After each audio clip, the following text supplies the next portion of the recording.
নমস্কার, আমি শ্রদ্ধাশু। আজকে অর্নেট এডুকেশনের নতুন এক ভিডিওতে। আপনারা জানেন যে উচ্চ মাধ্যমিক কিছুদিন আগেই শেষ হয়েছে।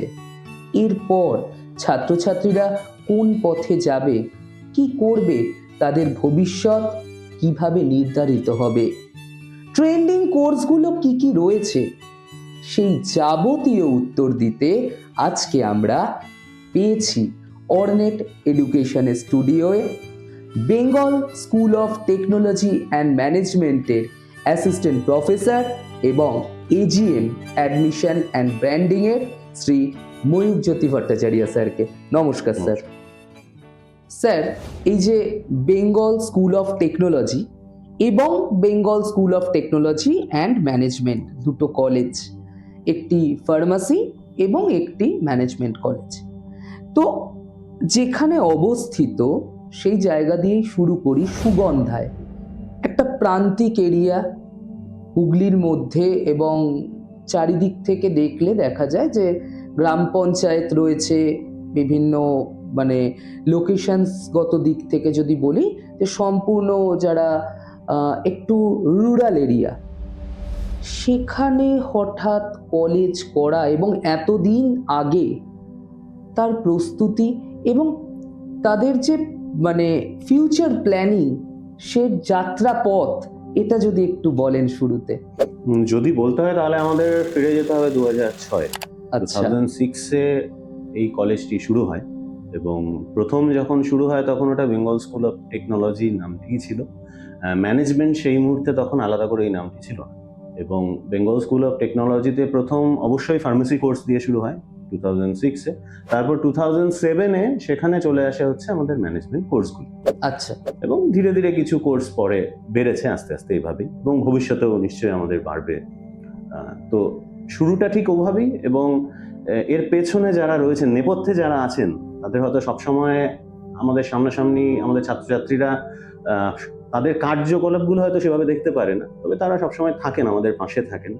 আমাদের chairman sir, CEO sir, trustee member এবং আরো অন্যান্য ম্যানেজমেন্টের যারা কর্ণধাররা যারা রয়েছেন আমাদের মানে এই কলেজের, তারা কিন্তু শুরুর দিকে কলেজটা খুলেই ছিলেন এই হুগলি ডিস্ট্রিক্টের এবং তার আশেপাশের গ্রামাঞ্চলের দিকের ছাত্রছাত্রী, যাদের পক্ষে হয়তো সরাসরি কলকাতায় গিয়ে পড়াশোনাটা করা একটু কঠিন, সেটা আর্থিক কারণই হোক বা এবং 2006 সালটা মনে করতে হবে, তখনও কিন্তু যোগাযোগ ব্যবস্থা ঠিক আজকের মতো এতটাও ভালো নয়।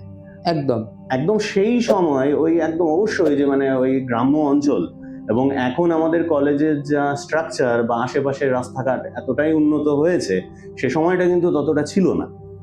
ফলে তারা যথেষ্ট মানে দূরদর্শিতার পরিচয় দিয়েছিলেন, এবং সেই সময় এই উদ্যোগটি নিয়ে মানে 2006 সাল থেকে আজকের দিনে অসংখ্য ছাত্রছাত্রী কিন্তু আমাদের এখান থেকে পড়াশোনা করে তারা কিন্তু প্রতিষ্ঠিত। বহু ছাত্রছাত্রী এমনও আছেন যারা অন্যান্য শিক্ষা প্রতিষ্ঠানে শিক্ষকতা করছে। ফলে সে সময়ের অবশ্যই সেই স্টেপটা আজকের দিনে দাঁড়িয়ে সে সময়কার ছেলে মেয়েদের জন্য যথেষ্ট গুরুত্বপূর্ণ ছিল, এবং আজকের দিনেও আমাদের ছাত্রছাত্রীরা কিন্তু এখন খালি হুগলি ডিস্ট্রিক্টের মধ্যে আটকে নেই। আমাদের এখানে একসময় বাংলাদেশ থেকেও ছাত্রছাত্রী এসে পড়াশোনা করেছে। এখনো যদি দেখা যায় আমাদের পার্শ্ববর্তী যে রাজ্যগুলি রয়েছে, ত্রিপুরা বা ঝাড়খণ্ড, বিহার, এই সকল জায়গা থেকেও কিন্তু ছাত্রছাত্রীরা আমাদের এখানে আসছে, কারণ আমাদের যেহেতু হোস্টেল রয়েছে। তো ফলে শুরুটা 2006, আজকে গিয়ে 26, 20 বছর, মানে বিষয়টা এতটাও সোজা নয় একদম। এবং এর পেছনে নানান ঝড় জল আঘাত, নানা কিছু একটা মানে আমাদের নিজেদের জীবনেও আসে। ফলে কলেজও অনেক ধীরে ধীরে ধীরে ধীরে পরিণত হয়েছে আজকে একদম যুবক, একদম তাই না? এই সময় দাঁড়িয়ে যুবক, এবং সে জায়গায় অবশ্যই যারা কর্ণধার আমাদের নেপথ্যে যারা ছিলেন, তাদের মানে মানে কঠিন পরিশ্রম, তাদের সেই সময় দাঁড়িয়ে শুরুতেই প্রচুর ছাত্র নিশ্চয়ই হয় না, তো সে সময় হয়তো ছাত্র সংখ্যা এত বেশি ছিল না এখন যেরকম রয়েছে, কিন্তু তারা ধৈর্য ধরে সেই জায়গাটাকে ধরে রেখেছেন। অবশ্যই তার সাথে সাথে সে সময়ের শিক্ষক শিক্ষিকা, আমাদের এই কলেজে বহু মানে এরকম শিক্ষক শিক্ষিকারা আছেন যারা তখনও ছিলেন, এখনো আজও আছেন। আচ্ছা, গত বছর ন্যাক অ্যাফিলিয়েশন, ন্যাক A+ গ্রেড পেয়েছে তো সেটা কতটা বড় অ্যাচিভমেন্ট? দেখুন, সব থেকে প্রথমে বলতে হবে যে অ্যাচিভমেন্ট তো বটেই, তবে র্যাঙ্ক বা গ্রেডটা থেকেও বড় কথা হচ্ছে গিয়ে সেই বিষয়টি যদি আমাদের নাও পেয়ে থাকি, আমাদের কিন্তু প্রথম মূল লক্ষ্যটাই হচ্ছে ছাত্রছাত্রীদের হয়ে ভাবনা চিন্তা করা। একদম স্টুডেন্ট সেন্ট্রিক। একদম, আর কিছু ভাবনা চিন্তা নয়। এবং সেই ভাবনা চিন্তাগুলো আমাদের বলছি সেই 2006 থেকেই শুরু হয়ে রয়েছে, এবং ক্রমশ সেটা আমরা আরো পরিণত হয়েছি, এবং আমাদের পুরো প্রয়াসটাই হচ্ছে ছাত্রছাত্রীদের জন্য। ফলে আজকে যে কোনো সংস্থাই আসুক না কেন আমাদের যদি মূল্যায়ন করতে, তাহলে কিন্তু মূলত ওই জায়গাটি যেহেতু আমরা যতটুকু সম্ভব ধরে রাখার চেষ্টা করে চলেছি এবং ধরে রাখতে পেরেছি বলে সেই গ্রেডগুলো কিন্তু আমরা পেয়েছি। আশা করি ভবিষ্যতেও এটা আরো বাড়বে। আর মূলত আমাদের চেষ্টাটাই থাকে যে নতুন নতুন কোন বিষয়গুলো বা কোন জায়গাগুলোকে আমাদের ছেলেমেয়েদের কাছে পৌঁছে দেওয়া যায়। কেননা অবশ্যই আমাদের মূল শহর যাকে বলে আমরা কলকাতা বুঝি, তো সেটাকে খানিকটা তো দূরে, একদম। কিন্তু যে কোনো মূল শহরের কলেজের সাথে কিন্তু আমাদের ছাত্রছাত্রীরা, আমাদের কলেজ বলছি না, আমাদের ছাত্রছাত্রীরা কিন্তু পাল্লা দিয়ে লড়াই করার জন্য প্রস্তুত, এবং লড়াই করেই কিন্তু আজকে কর্পোরেট সেক্টরে, সেটা আমাদের ম্যানেজমেন্ট হোক, ফার্মেসি হোক, হসপিটালিটি হোক, ঠিক আছে, বা আইটি সেক্টর হোক, তারা কিন্তু বেশ ভালো রকম ভাবে প্রতিষ্ঠিত হয়ে কাজ করে চলেছে। আচ্ছা, বিএসটিএম, আমি যদি কথায় আসি, বিএসটিএম এর Bengal school of technology and management, BSTM প্রথম থেকেই, বা আমাদেরও যারা প্রিভিয়াস স্টুডেন্টরা রিভিউজ দিয়েছে, যে সেটা কিন্তু একটু স্ট্রিক্ট এবং মানে অন্যান্য ক্ষেত্রের মতো নয় যে ক্লাস হচ্ছে না, একদম, বা যখন তখন কলেজে ঢোকা যায়, বেরোনো যায়। এই বিষয়টার, এই ডিসিপ্লিনের বিষয়টা এরকম ভাবে কি করে এলো? মানে এরকম ভাবে, ওই যে বললাম, একটু আগেই বললাম যে ছাত্রছাত্রীদের জন্য ভাবনা চিন্তা, মানে আমাদের করা হওয়াটা কিন্তু আমাদের জন্য। উল্টে বরং যদি দেখা যায় খানিকটা আমরা কিন্তু মানে যদি সাময়িক যদি দেখা যায় যে ছেলে মেয়েদের কাছে কিন্তু আমরা একটুখানি হয়তো, ও বাবা এত কড়াকড়ি করছে, খুব হয়তো মানে কি বলবো, হয় না শুরুর দিকে যে আমরা একটা কথা, আমি আমার একজন সিনিয়র, আমার এই শিক্ষকতার জীবনেই একজন সিনিয়র স্যার আমায় বলেছিলেন যে যে কোনো মানে কার্যকরী ওষুধটা একটু কড়া হয়, এবং মিষ্টি বিষয়টি কিন্তু আজকের দিনে আমরাও প্রত্যেকে জানি, মানে আমাদের কাছে যে কফি রাখা আছে সেখানেও কিন্তু চিনি নেই। মিন্স আমরা একটু হয়তো সাময়িক করা, কিন্তু আমাদের বুঝতে হবে করা কেন বা কোন কোন জায়গায় করা। এমন তো নয় যে না তাদেরকে আমরা জেলখানায় রেখে দিয়েছি। আমরা কি বলছি, সময়ে তুমি ক্লাসে জয়েন করো, তুমি নির্দিষ্ট সময় অনুযায়ী তোমার পড়াশোনাটাকে করো, এবং তুমি যখন মানে চাকরি জীবনেও পৌঁছবে, ছাত্রছাত্রীদের এটাই বলি যে তোমরা যখন চাকরি মানে কি বলবো কর্পোরেট ওয়ার্ল্ডে যখন পৌঁছবে, তখন কিন্তু ঘড়ি ধরেই কাজকর্মটা হচ্ছে। ফলে টাইম ম্যানেজমেন্টটা করানোর জন্য তাদেরকে একটুখানি আমরা কিন্তু বাঁধনে আনি, কেননা আমাদের ছাত্রছাত্রীরা বিভিন্ন গ্রামাঞ্চল থেকে আসছে, হয়তো সব স্কুলে সেইভাবে সেই রকম ভাবে ডিসিপ্লিনটা হয়তো পালন করা হয় না। আমি ছাত্রছাত্রীদের দোষ দিচ্ছি না, অঞ্চল ভিত্তিকে বা সিচুয়েশন অনুযায়ী হয়তো অনেক সময় তারা এই বিষয়টার সাথে অতটা ইউজ টু নয়, কিন্তু আমরা আমাদের কলেজে ঢোকার পর আস্তে আস্তে আস্তে করে সেই জায়গাটাতে আনার চেষ্টা করি। যেমন গ্রুমিং, এটা একটা খুব প্রয়োজনীয় আজকের দিনে একটা পার্ট, যে প্রথমেই একটা মানুষের কোয়ালিটি কিন্তু তার বাহ্যিক অবয়বটা দেখেই আমরা একদম মানে মেনে নিই, এটাই বাস্তব আজকের দিনে দাঁড়িয়ে। তো সেই জায়গাটাকে একটু তাদেরকে মানে কনফিডেন্সটা তাদের বাড়ে, আত্মবিশ্বাসটা অবশ্যই বাড়ে যদি তাদের গ্রুমিংটা ঠিকঠাক থাকে। এবং তার সাথে সাথে যেটা বললাম যে হ্যাঁ, ডিসিপ্লিনের একটা বিষয় আছে, মানে আমাদের কলেজটি একটা ছাত্রকে ঠিক যেভাবে থাকা উচিত, যেটা আমাদের ট্র্যাডিশন, আমরা সেই ট্র্যাডিশনটাকে ফলো করার চেষ্টা করি, কেননা খানিকটা গুরুকুলের মতো এনভায়রনমেন্ট আছে, এবং আমাদের ছাত্রছাত্রীদের কাছে কিন্তু আমরা খুব কাছেও, মানে কোনো ছাত্র বা ছাত্রী হঠাৎ হয়তো অসুস্থ হয়ে পড়ছে, সেখানে কিন্তু দেখা যাচ্ছে যে আমাদের শিক্ষক শিক্ষিকারাও মানে তাদের ছুটির সময় বার করেও কিন্তু ছুটে যাচ্ছে। খালি যে পড়া বিষয়টা তা নয়, কিন্তু হ্যাঁ অবশ্যই ওই জিনিসটা যেটা হয় আর কি, যে সাময়িক ট্রেনে বাসে হয়তো তারা একটু আলোচনা করে যে আমাদের কলেজটা বোধহয় খানিকটা একটুখানি করা, হ্যাঁ, আর পাঁচটা যেমন ক্লাসটা। আরেকটা যেটা বিষয়, যে আমাদের এখানে যে বিষয়ে ছেলেমেয়েরা পড়াশোনা করুক না কেন, আমরা কিন্তু একটা জিনিস সবসময় চেষ্টা করি, যাতে তাকে প্রাইভেট টিউটরের কাছে না ছুটতে হয়। কেননা আমাদের এখানে ছেলেমেয়েরা মূলত মধ্যবিত্ত বা নিম্ন মধ্যবিত্ত বাড়ির ছেলেমেয়ের সংখ্যাটা খানিকটা বেশি, এবং সেক্ষেত্রে তাদের কিন্তু অতিরিক্ত খরচা করে অবশ্যই এখানে কলেজের একটা পড়তে গেলে তাদের একটা খরচা করতে হচ্ছে, যাতে এক্সট্রা কোনো খরচ না করতে হয় সেটার জন্য আমরা একটু রেগুলার ক্লাসে আসতে তাদের বলি। মানে ক্লাসে এলে প্রাইভেট টিউটরের না, দরকার নেই। থিওরি এবং প্র্যাকটিক্যাল আমরা একদম মানে ব্যালেন্স তৈরি করেই তাদেরকে তৈরি করে দিই, যাতে দিন শেষে সে যখন বাড়িতে যাচ্ছে তারপর সে যদি ঘন্টা খানেকেরও যদি সারাদিনের পড়াটা সে রিভিশন দেয়, আমি এটা তাদের জন্য বলছি যে ছেলেমেয়েরা সবাই অত্যন্ত ভালো পড়াশোনায় বা খুব বেশি পড়াশোনা করবে তা নয়, যদি একটা মধ্যমেধার ছেলেমেয়ে হয় যারা অত বেশি পড়াশোনা করতে ভালোবাসে না, যে আমি ঘন্টার পর ঘন্টা বই পড়ব, তাদের ক্ষেত্রেও যদি তারা যদি মোটামুটি একটুখানি সারাদিন পড়াশোনার পর সে যদি বাড়ি গিয়ে 1 ঘন্টাও তার সারাদিনের পড়াশোনাটা নিয়ে একটুখানি নাড়াচাড়া করে, সে কিন্তু অনায়াসে 60% নাম্বার পেয়ে যায়। আচ্ছা স্যার, এখনকার একটা খুব বড় সমস্যা সেটা হচ্ছে যে স্টুডেন্টরা নিজেদের ডিসিশন অনেক সময় হয়তো বাড়িতে বলতে পারে না, বা বললেও গার্জেনরা এখনো যেহেতু অনেক জায়গাতে অর্থোডক্স মেন্টালিটি, সেখানে তারা বিভিন্ন মানুষের সাথে পরামর্শ করে।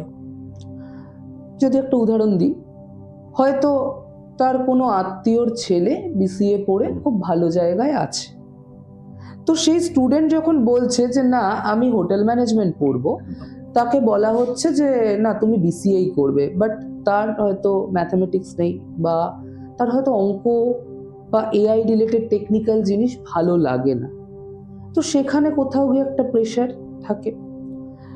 2 নম্বর, বিভিন্ন অর্গানাইজেশনস থেকে তাদের কাছে ফোন আসে, আমাদের যেমন অর্নেট এডুকেশনের কাউন্সিলররা হয়তো ফোন করছে, দে আর ট্রেন্ড এবং তারা এমবিএ করেছেন, মাস্টার্স করেছেন, করে এখানে আছেন, বাট অনেক অর্গানাইজেশন দেখা যায় যারা হয়তো কাউন্সিলর বলে দাবি করে, তারা হয়তো নিজে 12 কমপ্লিট করেছে বা টু সাম এক্সটেন্ট হয়তো গ্র্যাজুয়েশন পাসই করতে পারেনি।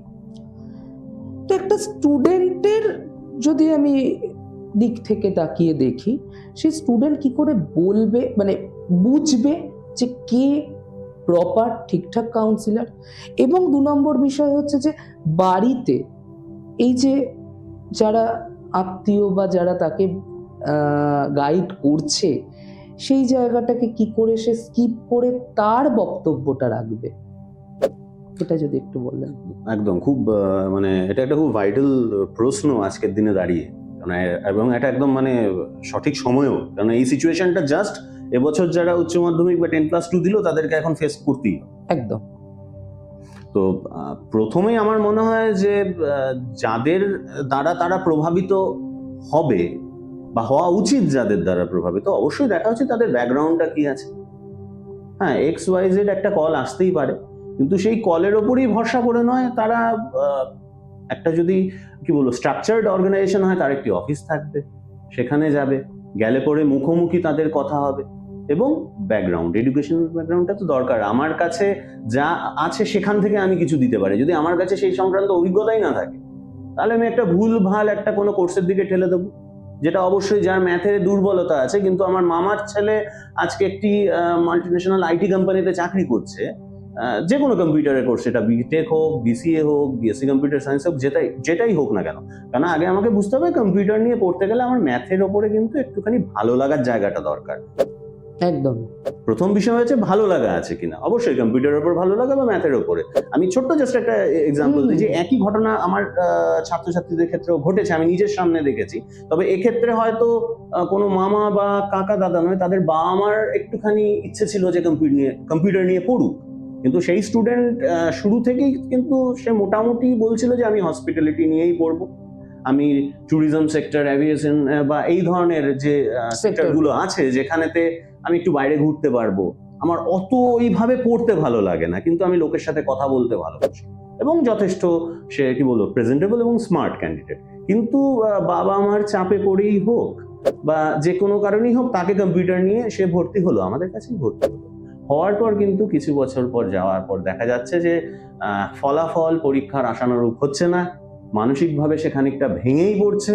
পরবর্তী ক্ষেত্রে আবার সেই আমাদেরকেই একটুখানি নাপতে হলো, কেননা ছাত্রছাত্রীরা আমাদের খুব কাছে, তো তাদের কিছু খারাপ হলে পরে আমাদেরও ঘুম চলে যায়।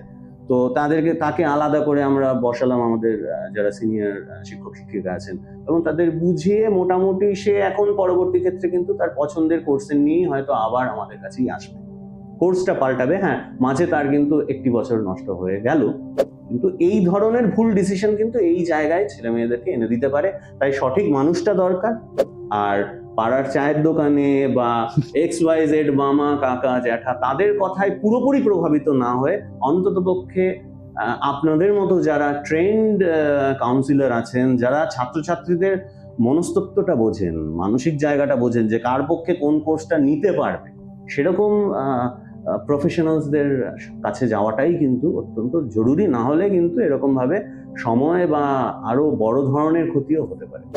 হ্যাঁ, বিভিন্ন কাগজে বিভিন্ন সময় দেখা যাচ্ছে যে টাকা চোট হয়ে যাচ্ছে, সেটা তো বড় সাংঘাতিক জিনিস। হ্যাঁ সেগুলো দেখা যাচ্ছে। ইভেন আরেকটা বিষয়, কিছুদিন আগেই এটা মানে আমি একটা কাউন্সেলিং এ পেলাম, সেটা হচ্ছে স্টুডেন্ট বলছে আমি সব জানি, আমি গুগল থেকে সব জেনে গেছি। এবং এই গুগল নির্ভরতাটা স্যার কতটা হার্মফুল? হ্যাঁ, এটাও আমি একটা এক্সাম্পলই দিই। কারণ আমি একটা জিনিস বলি, সেটা হচ্ছে যে বিবিএ নিয়েই প্রশ্নটা এসছিল। প্রশ্নটা করা হচ্ছে যে বিবিএ তে আমি ইনিশিয়াল স্টেজেই মার্কেটিং স্পেশালাইজেশন করব। তো কোথাও গিয়ে আমরা মানে আমাদের এন্ড থেকে আমাদের বলা হয়েছিল যে তুমি আগে কোর বিবিএটা নিয়ে পড়াশোনা করো। তো তার বক্তব্য হচ্ছে যে আমি দেখেছি এই স্পেশালাইজেশনটা হয় এবং গুগল থেকে দেখেছি, মানে এটা সব ঠিক। তো এই জায়গাটা কি বলবেন? এটা কিন্তু একটা বড় সমস্যা। অ্যাকচুয়ালি ছাত্রছাত্রীদের খুব একটা এইভাবে দোষ দেওয়া যায় না, কেননা সময়টাই আমাদের গুগল নির্ভর করে দিয়েছে। মানে বিষয়টি হচ্ছে যে আমাদের সময় যেটা ছিল ইনফরমেশন ছিল না, সেটা একটা বিষয়। আর এখন রয়েছে প্রচুর ইনফরমেশন আছে, কিন্তু কোনটা সঠিক তথ্য সেটা বাছাটা কিন্তু একটা স্টুডেন্টের জায়গায় যদি আমি গিয়ে দেখি সেটা সত্যিই কঠিন। কিন্তু সেক্ষেত্রে তারা কি দেখে নিচ্ছে যে না, গুগল মানে তো একটা আলাদাই কিছু বিষয় এবং সেখানে সমস্তই খবর ঠিক থাকবে। কিন্তু এটা তো বাস্তব, আমরা যারা জানি একটু টেকনিক্যাল অল্প বিস্তর নলেজ থাকলে, যে আজকে গুগলের নিজস্ব কিন্তু কোনো তথ্য ভান্ডার নেই, সে বিভিন্ন ওয়েবসাইট থেকে সেই তথ্যগুলোকে কালেক্ট করছে। এবার হয়তো এই যে ভুল ইনফরমেশনগুলো, সেগুলো আজকের দিনে ওয়েবসাইটের ওপর কারোর কন্ট্রোল নেই। যে কোনো ইনফরমেশন তারা লিখতে পারে, বিভিন্ন ব্লগে হোক বা তাদের ওয়েবসাইটে হোক, এবং সেখানে কিন্তু এই ধরনের ভুল বিষয়গুলো দিয়ে দিচ্ছে। যেমন বহু ক্ষেত্রে দেখেছি যে বিভিন্ন কোর্সের ক্ষেত্রে যেমন কিছু অ্যাপ্রুভালস দরকার, সাপোজ এই মুহূর্তে বিবিএ এবং বিসিএর ক্ষেত্রে যেমন ইউনিভার্সিটির সাথে সাথে আইসিটি ম্যান্ডেটরি। তো কোনো একটি ছাত্র বা ছাত্রী আমাকেও ঠিক একই রকম ভাবে, এই বিষয়টি আলাদা কিন্তু এরকম ভাবে সে আর কি বলে যে না স্যার, গুগলে তো দেখাচ্ছে যে ওই কোর্সে, ওই পার্টিকুলার কোর্সের ক্ষেত্রে এটা না হলেও হয়। কিন্তু সেটা দেখা যাচ্ছে কি, সেটা হয়তো কোনো একটা ওয়েবসাইটে কেউ একটা ওরকম লিখে দিয়েছে, সেই পার্টিকুলার তথ্যটা ওই মুহূর্তে পাচ্ছে। কিন্তু একটু গভীরে যেতে গেলে আমার মনে হয় আমাকে প্রথমে সরাসরি গুগলে না গিয়ে একটুখানি ভ্যালিড ওয়েবসাইট, সেটা কোনো ইউজিসি হতে পারে বা কোনো প্রপার ইউনিভার্সিটির ওয়েবসাইট হতে পারে, সেখানে ঢুকে একটুখানি রিসার্চ করা, প্লাস যারা রিসার্চ করার পরে অন্ততপক্ষে স্টুডেন্টের জন্য, তোমাদের জন্য এটাই বলবো যে তোমরা কিন্তু সঠিক লোকের কাছে সেটাকে একবার যাচাই করে নিও। কেননা এটুকু বোঝো যে ছাত্রছাত্রী তোমরা কিন্তু এখনো শেখা তোমাদের অনেক বাকি। এটা হয় মানে যে মনে হয় যে আমার কাছে গুগল এসে গেছে, মানে আমার কাছে এখন বিভিন্ন এআই প্ল্যাটফর্মগুলো এসে গেছে, মানে আমার সব নলেজ আমার কাছে রয়েছে। কিন্তু সেই নলেজগুলোর মধ্যে কিন্তু বহু ফাঁকফোকর এবং ভুল ভ্রান্তি থাকে। সেক্ষেত্রে কিন্তু সঠিক কাউন্সিলর বলো, সঠিক টিচার বলো, তাদের কাছে একটুখানি যাচাই করে নেওয়ার প্রয়োজন। অবশ্যই। তাহলে তোমরা শুনলে যে পুরো দুনিয়াটা গুগল নির্ভর হলেও যারা কাউন্সিলররা এই সাবজেক্ট বা এই কোর্স বা এই স্টুডেন্ট তোমাদেরকে নিয়ে এত বছর ধরে কাজ করছেন, তাদের এক্সপিরিয়েন্সের কিন্তু একটা দাম আছে। আর হ্যাঁ, স্যারও যেটা বললেন যে প্রচুর কলস আসবে, প্রচুর তোমাকে হয়তো ইনফরমেশন দেবে, কিন্তু দেখতে হবে যে অরিজিনাল কোনটা, তাদের সেই অর্গানাইজেশনের প্রপার ওয়েবসাইট আছে কিনা, তাদের গুগল রিভিউজ কি আছে, তারা কতগুলো কাজ করেছে, কি তারা প্রোগ্রাম করে, ইত্যাদি যাবতীয়, এবং তাদের ভ্যালিড অফিস আছে কিনা, এই বিষয়গুলো দেখে নিয়ে এগোলে তবে কিন্তু তোমরা প্রপার গাইডেন্স পাবে। স্যার, আমাদের এখানকার স্টুডেন্টদের একটা বিষয়ে খুব ক্ল্যারিটি নেই বলা যেতে পারে, সেটা হচ্ছে যে প্রফেশনাল গ্র্যাজুয়েশন কাকে বলে এবং একাডেমিক গ্র্যাজুয়েশন কাকে বলে। এটার যে একটা বিস্তর ফারাক, এই বিষয়টা যদি আপনি একটু ব্যাখ্যা করেন। বিস্তর ফারাক তো বটেই। আমি একটা কথা সবসময় বলি যে আমাদের সময়ের সাথে সাথে আমরা কিন্তু নিজেদেরকে কি বলবো পাল্টেছি। একদম। আজকে এই ট্র্যাডিশনাল যে গ্র্যাজুয়েশন কোর্সগুলো, আজকে বিএ, বিকম, বিএসসি, এটা কিন্তু স্বাধীনতার পূর্ববর্তী সময় থেকে চলে আসছে। কিন্তু আমরা যদি আমাদের দৈনন্দিন জীবনের দিকে, আমাদের বিনোদন যদি দেখি, এক সময় যাত্রাপালা দেখতো মানুষ, তারপরে গিয়ে রেডিওতে সেটা শুনেছে, পরবর্তী ক্ষেত্রে টিভি এসেছে, তারপরে কম্পিউটার, আজকের দিনে স্মার্টফোন, পুরো বিষয় স্মার্ট টিভি, এবং আরো হয়তো অনেক কিছু এই ধরনের ডিভাইস এসে যাবে। তো সেই জায়গায় দাঁড়িয়ে আমাদের পড়াশোনার বিষয়ে তো পাল্টানোর কথা, এবং পাল্টেছে। এবং চাকরির জায়গা তো পরিষ্কার কথা, আজকের দিনে হচ্ছে গিয়ে যে স্কিল ওরিয়েন্টেড এডুকেশনটা খুব দরকার। নির্দিষ্ট ফিল্ডে তার কতটা দক্ষ, আজকে আমি কটা ডিগ্রি অর্জন করলাম সেটা নিয়ে কিন্তু একটা অর্গানাইজেশনের আমাকে অ্যাজ এ এমপ্লয়ি খুব একটা কাজে আসবে না, কেননা সেই ডিগ্রিটা শো করিয়ে তার কোনো প্রফিট হবে না। আজকের দিনে প্রফিট অ্যান্ড লস, এই দুটো বিষয়ে কিন্তু যে কোনো অর্গানাইজেশন ভাবনা চিন্তা করে। এবং চাকরিতে নিয়োগ করার আগে একটা ছেলে বা মেয়ে, সে আজকে পড়াশোনা সমস্তটাই ভালো, কোনোটাই খারাপ বা ভালো এইভাবে বিচার করা যায় না, কিন্তু সময়ের সাথে সাথে পরিবর্তনগুলো হয়। তো আজকের দিনে দাঁড়িয়ে যদি আমার মূল উদ্দেশ্য থাকে যে আমাকে নিজের পায়ে দাঁড়াতে হবে, চাকরি করতে হবে, তাহলে কিন্তু পেশাভিত্তিক বা প্রফেশনাল ডিগ্রি কোর্সের দিকেই এগোনো উচিত, যার মূল লক্ষ্য যে হ্যাঁ আমাকে নিজের পায়ে দাঁড়াতে হবে, আমাকে এই উচ্চ মাধ্যমিকের পর আমি 3 বা 4 বছর পরে আমি আমার ফ্যামিলিকে সাপোর্ট দেবো আর্থিক দিক থেকে। সেই সমস্ত ছেলে মেয়েদের জন্য অবশ্যই প্রফেশনাল কোর্সের দরকার।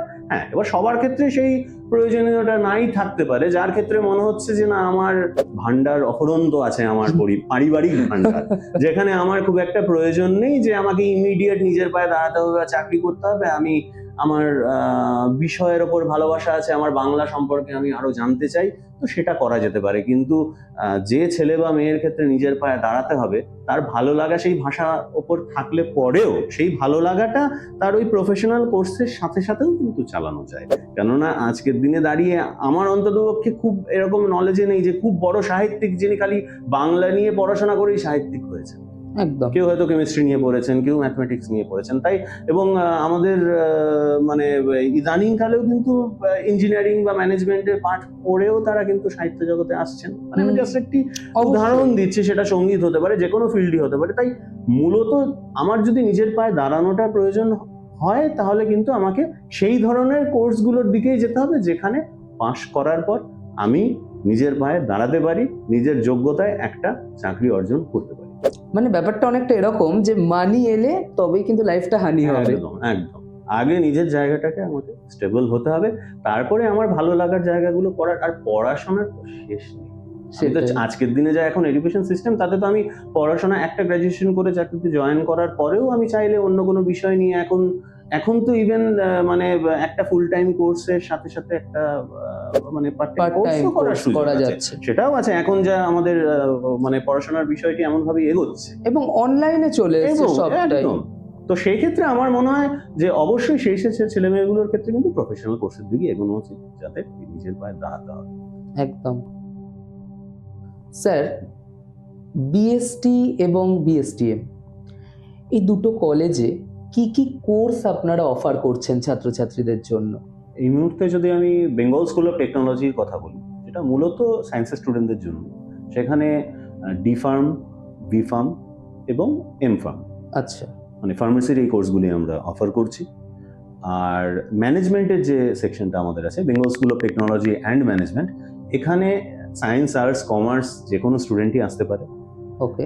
এখানে বিবিএ, বিসিএ এবং হসপিটালিটি অ্যান্ড হোটেল অ্যাডমিনিস্ট্রেশন, এই তিনটে সেকশনের উপরই আর কি আমরা মোটামুটি কোর্সগুলো অফার করছি। আচ্ছা, এখানে একটা প্রশ্ন, একটু হয়তো অন্যরকম প্রশ্নটা হবে, সেটা হচ্ছে যে হোটেল অ্যান্ড হসপিটালিটি অ্যাডমিনিস্ট্রেশন কোর্সটা তো খুবই ইউনিক, কিন্তু এখনো ট্র্যাডিশনাল ধারণা বা কিছু অর্থোডক্স যারা রয়েছেন তাদের ধারণা অনুযায়ী যে হোটেল ম্যানেজমেন্ট মানে রান্না করতে হয়। তো এই বিষয়টা কি, যদি একটু ডিটেলসে বলেন যে কি এক্স্যাক্টলি কাজ বা মানুষের ধারণা। না, একদম ঠিক, একদম ঠিক। এটা একটা মোটামুটি আমাদের যদি মূল শহরগুলো পেরিয়ে যাই, যদি একটুখানি, শহরেও আছে নেই তা বলছি না, কিন্তু সংখ্যাটা কম, একটু যদি মফস্বল বা রুরাল বেল্টে আমরা যাই, সেখানে কিন্তু মানে অতীব শিক্ষিত মানুষের মনেও এই ধারণাটাই আছে যে হোটেল ম্যানেজমেন্ট মানে রান্নাবান্না। হোটেল ম্যানেজমেন্ট আরো ভয়ঙ্কর বলে, অনেক সময় বাসন মাজাও বলে। আচ্ছা, ঠিক আছে, তো মোটামুটি লক্ষাধিক টাকা কোর্স ফিজ নিয়ে কলেজগুলোতে পড়াতে হয়, কেননা এই বিষয়টি এমনই যে এখানের ভালো টিচার রাখতে গেলেও যথেষ্ট তাকে যোগ্য সাম্মানিক দিতে হবে, না হলে ভালো টিচারই পাওয়া যাবে না। তো সেই জায়গায় দাঁড়িয়ে একটা বড় অ্যামাউন্ট দিয়ে একটা ছেলে বা মেয়ে তো অন্ততপক্ষে খালি রান্না বান্না বা বাসন মাজা শিখতে পারে না, এই ধারণাটা নেই। হয়তো হবে, ধীরে ধীরে পাল্টাবে। অ্যাকচুয়ালি বিষয়টি তা নয়, রান্না বান্নাও বিষয়টি নিশ্চয়ই আছে, সেটা নেই তা নয়, কিন্তু সেই রান্নাবান্না আমাদের দৈনন্দিন জীবনের রান্নাবান্না আর একটা 5 স্টার হোটেলের রান্নাবান্নার মধ্যে তফাৎ তো রয়েছেই, এবং সেখানে রান্নার পুষ্টিগুণ কি আছে সেটাও জানতে হবে। আমি বিভিন্ন প্রদেশের সেই রান্নাগুলো নিয়ে রীতিমতো পড়াশোনা করতে হয়, তার ইতিহাস, তার নাম কিভাবে হলো, সেই নলেজগুলো রাখতে হয়, এবং সেটা রাখলে পরে একজন শেফ হতে পারে। এবং শেফ হওয়াটা কিন্তু মুখের কথা, মানে যদি আমি একটা এমনি নর্মাল একটা যদি স্ট্যাটিস্টিক্সও দিয়ে থাকি যে যদি 100 জন ভাবে আমি শেফ হব, সেখান থেকে বড় জোর হয়তো 3 বা 4 জন প্রকৃত অর্থে শেফ হতে পারবে। কিন্তু সেটা বাদ দিলেও আরো অনেক এরিয়া বা এভিনিউ আছে, কেননা খালি তো এখন হোটেল ম্যানেজমেন্ট না, এটা একটা হসপিটালিটি, মানে আতিথেয়তার ক্ষেত্রটা অনেক বড়। এখানের মধ্যে কি বলবো, এখন ইভেন্ট ম্যানেজমেন্ট এই বিষয়টিও এসে গেছে, বড় বড় ইভেন্টকে অর্গানাইজ করা। আজকের দিনে দাঁড়িয়ে একটা বড় ইভেন্টে বহু মানুষের প্রয়োজন হয় এবং বিভিন্ন অ্যাক্টিভিটিস হয়, কিন্তু সেগুলোকে সুষ্ঠুভাবে পরিচালনা করাটাও একটা বড় কাজ। সেটা কিন্তু এই হসপিটালিটি বা হোটেল ম্যানেজমেন্ট পাশ করা ছেলেমেয়েরা অনায়াসে করে নিতে পারে। এবং তার সাথে সাথে কি বলবো, গেস্ট হ্যান্ডেল করা, গেস্টদের প্রবলেমগুলোকে সলভ করা, ট্যুরিজম সেক্টরটাও তো এর মধ্যে পড়ে যায়। হসপিটাল সেক্টরটাও তো কিছুটা, হসপিটালের কিছুটা অবশ্যই, যদি হসপিটালের ক্ষেত্রে যেটা হয় যেখানে যে ওখানে ফুডের যে বিষয়টি, অবশ্যই এখানেতে আমি প্রত্যেকটা কি বলবো পেশেন্টের ক্ষেত্রে তো ডায়েট চার্ট সেম হবে না একদম, কেননা এই পড়াশোনার মধ্যে খানিক এই নিউট্রিশন ফুড সায়েন্সের বিষয়গুলোকে পড়তে হয় ছেলেকে। সেই পড়াশোনাগুলো যখন একটা ছেলে বা মেয়ে করছে, সে কিন্তু ভবিষ্যতে চাইলে একটা যে কোনো হসপিটালের এই ক্যাটারিং ডিভিশনটাকে সামলাতে পারে, পুরো পরিচালনা করতে পারে। কোন পেশেন্টের জন্য কে মেনু হবে, সেটা ডায়েটিশিয়ান না থাকলে পরেও তার পড়াশোনাটা কিন্তু সেটা হেল্প করে দেয় সেই মেনুটাকে তৈরি করার জন্য। তাই খালি রান্নাবান্না নয়, অনেক ব্যাপক অর্থে এটার মানে এর পরিধিটা অনেকটাই বড়, এবং সেটা খুব অল্প সময়ের মধ্যে বলে বোঝানো যাবে না। কিন্তু এটুকুই বলা যায় যে আজকের দিনে দাঁড়িয়ে আমি শেষমেশে এটুকু বলবো যে এই বিষয়টা নিয়ে, যে hospitality and hotel administration course করার পর সেই ছেলেটি বা মেয়েটি যে কোনো ফিল্ডেই কিন্তু সে মানে নিজের কাজ সে চালিয়ে দিতে পারবে, যেখানে মানুষের সাথে জনসংযোগের জায়গাটি রয়েছে। মানে বসে থাকতে হবে না, একদমই নয়। এবং সেটা ব্যাংকিং সেক্টর হোক, সেটা রিটেল সেক্টর হোক, মানে কর্পোরেট সেক্টর হোক, যে কোনো জায়গায় সে কিন্তু মানে দক্ষতার সাথে সে তার কাজটাকে মানে সম্পূর্ণ করে নিতে পারবে, এই পড়াশোনাটা যদি তার করা থাকে। আচ্ছা, এর পরের যে প্রশ্নটায় আসবো সেটা হচ্ছে যে একটা স্টুডেন্ট ধরুন ক্যাম্পাসে এলো, তো ক্যাম্পাসে আসার পর তার অ্যাডমিশন প্রসিডিওর, যে অ্যাডমিশন জার্নি, এটা কিভাবে হবে? Actually as per university norms যেটা, সেটা হচ্ছে যে তাদের একটা এন্ট্রান্স পরীক্ষা দিতে হয়। আচ্ছা, এটা ইউনিভার্সিটি, যেহেতু ম্যাকআউট ইউনিভার্সিটির আন্ডারে, আমাদের কলেজের ক্ষেত্রে যেটা হচ্ছে, বা যদি আজকে আমি বলি যে ফার্মেসির যদি সেকশনটা বলি, সেখানে জয়েন্ট এন্ট্রান্স দিতে হচ্ছে। তারপর তার র্যাঙ্কের ভিত্তিতেও একটা অ্যাডমিশন হয়। আবার ম্যানেজমেন্ট কোর্সগুলোর ক্ষেত্রে এখনো সেই র্যাঙ্কের জায়গাটা অতটা কড়াকড়ি হয়নি। সেক্ষেত্রে ছেলেমেয়েরা যদি মানসিকভাবে প্রস্তুতি নেয় যে হ্যাঁ আমি এই কোর্সটি আমি এই কলেজে করবো, বিএসটিএমে আমি পড়বো, সেক্ষেত্রে আমাদের কাছে এলে এই পুরো বিষয়গুলো সহজভাবে সরলভাবে কিভাবে তারা করে নিতে পারবে, সেটা কিন্তু পুরোটাই আমরা গাইড করে দিই। আচ্ছা, ফলে প্রথমেই দরকার স্টুডেন্টের এই পড়াশোনাটা করার ইচ্ছে, সেটা যদি থাকে বাকিটুকুর জন্য আমরা পাশে আছি। একদম। আর লোন, যে এখন যে স্টুডেন্ট ক্রেডিট কার্ড বা আপনার যে গভর্নমেন্টের যে লোনসগুলো রয়েছে, এডুকেশন লোন, সেগুলো কি বিএসটিএম সাপোর্ট করছে? সমস্তটা আচ্ছা। সমস্তটা যা যা আজকে education loan, student credit card রয়েছে, বিদ্যালক্ষ্মী রয়েছে, তার সাথে সাথে যা যা স্কলারশিপ গভর্নমেন্ট থেকে আজকের দিনে প্রচুর সাপোর্ট দিচ্ছে, মানে এতে কোনো সন্দেহ নেই। আমরা যখন পড়াশোনা করেছি এত সুযোগগুলো ছিলই। আজকের দিনে কিন্তু টাকা পয়সার জন্য অন্ততপক্ষে আমাদের পশ্চিমবঙ্গের কোনো ছাত্রছাত্রীদের কিন্তু পড়াশোনা আটকাবে না, বা আটকাচ্ছে না, এবং আমাদের কলেজেও তাই। যদি তার সে একটু সিরিয়াস হয়, যে সিস্টেমগুলো আছে সেগুলো যদি সে আজকে ফলো করে, আমাদের ক্ষেত্রে যেটা আমরা করাই কি, যেমন স্টুডেন্ট ক্রেডিট কার্ড, সেটার ফর্মটা অবধি আমরা ফিল আপ করতে হেল্প করি, আচ্ছা। যাতে কোনো সাইবার ক্যাফেতে গিয়ে ভুলভাল হওয়ার সম্ভাবনাটা কিন্তু বেশি বেড়ে যায়। কিন্তু আমাদের ক্ষেত্রে হলে কি, সে সম্ভাবনা খুবই কম বা প্রায় নেই বললেই চলে। কেননা আমাদের শিক্ষক শিক্ষিকারা এবং অফিসে যারা আছেন তারা প্রত্যেকেই কিন্তু এই ব্যাপারটাতে আমরা হেল্প করি। প্লাস বিভিন্ন যেগুলো স্কলারশিপ, সেগুলোর ফর্ম ফিল আপ করা থেকে শুরু করে কোন সময় ফর্ম ফিল আপ করতে হবে তাদেরকে একটুখানি ইনফরমেশনগুলো দিয়ে দেওয়া, এই পুরো জিনিসটাই আমরা করে থাকছি। ফলে তাদের কিন্তু মূলত যে যে আজকে স্কলারশিপ বা যে ফান্ডগুলো পাওয়া যাচ্ছে, সেগুলো কিন্তু এডুকেশন লোনই হোক বা স্কলারশিপই হোক, কোনোটাই কিন্তু হাতছাড়া হবার কোনো সুযোগ নেই। আচ্ছা, একদমই তাই। তাহলে তোমরা শুনলে যে স্কলারশিপ থেকে শুরু করে স্টুডেন্ট ক্রেডিট কার্ড পর্যন্ত সবটাই কিন্তু Bengal school of technology and ম্যানেজমেন্টের যারা টিচার্সরা রয়েছেন বা অফিসিয়ালসরা রয়েছেন, তারা সবটাই হেল্প করে দেবে। কিন্তু তোমাদের দরকার শুধু চিন্তা ভাবনা এবং এগোনোর ইচ্ছা। যদি জীবনে এগোনোর ইচ্ছা থাকে, তাহলে অবশ্যই তোমরা কিন্তু নির্দ্বিধায় যেতে পারো। এখানে আরেকটা ইম্পর্টেন্ট পার্ট যেটা স্টুডেন্টরা করে, যে ইন্টার্নশিপ এবং প্লেসমেন্ট। এই যে পড়াশোনাটা করবে প্রফেশনালস, তো ইন্টার্নশিপ আর প্লেসমেন্টসের ক্ষেত্রে স্যার কলেজ কিভাবে সাপোর্ট করছে? আমাদের কলেজের মূলত যে জায়গাটায় সাপোর্ট করা বলতে, প্রথমে তো হচ্ছে সেই প্লেসমেন্টের জন্য বা ইন্টার্নশিপের জন্য ছেলেমেয়েদের তৈরি করা।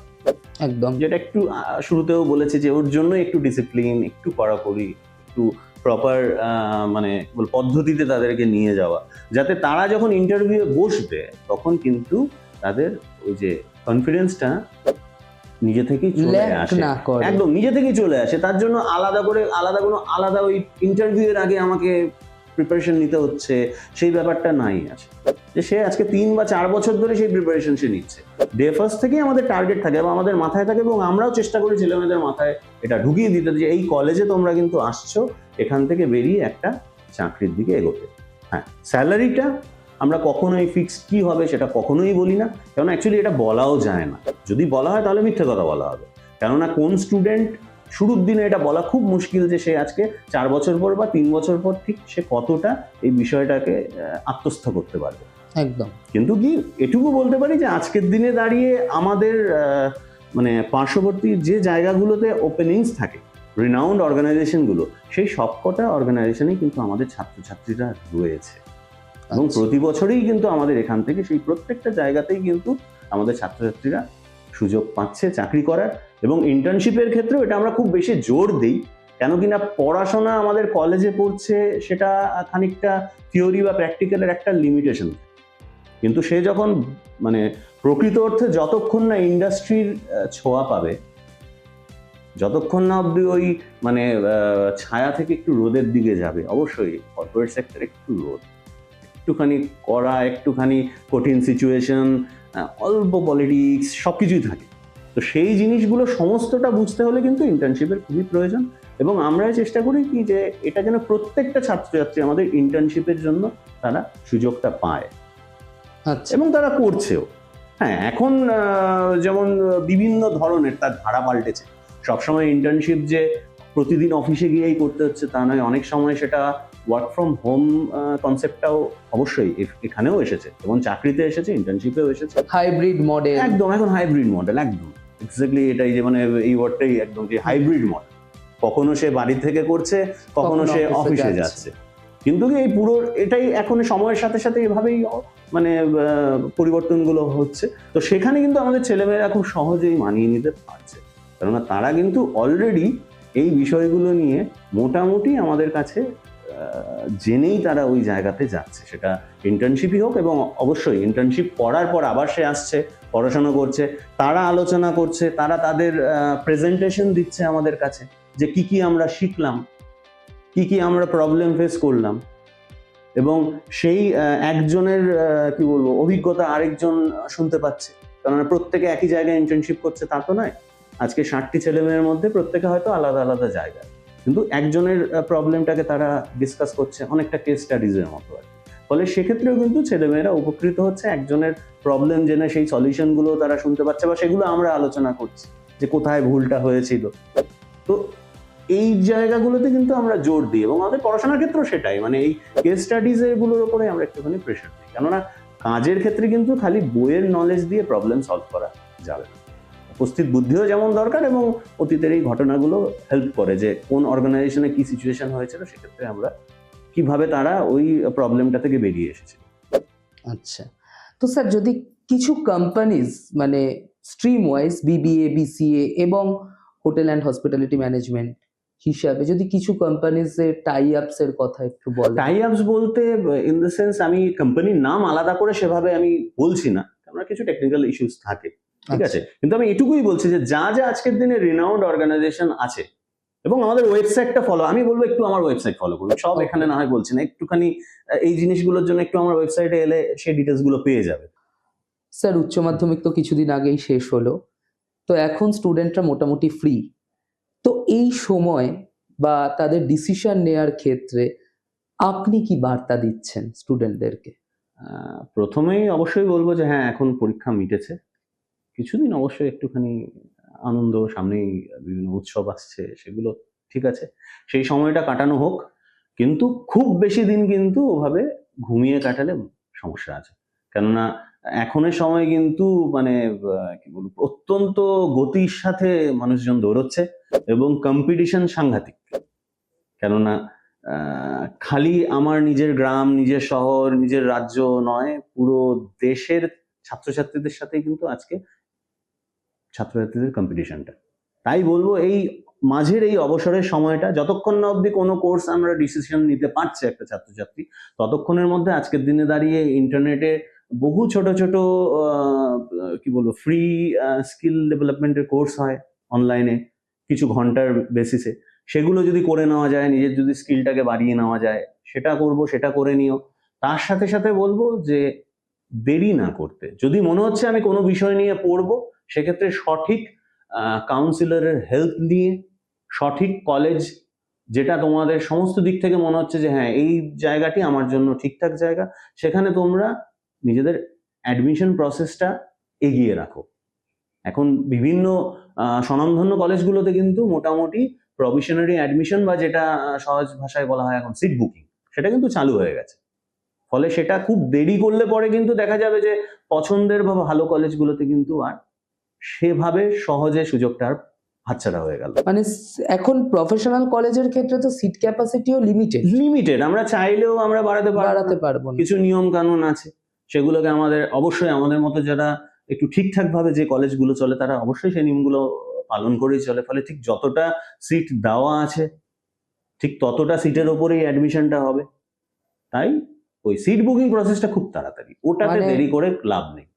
যদি বিসি এর ক্ষেত্রে যদি আমি ধরি যে 60টা সিট আছে, তো এই 60টা সিটের এগেইনস্টে কম্পিটিশন কিন্তু প্রায় 6 লাখ।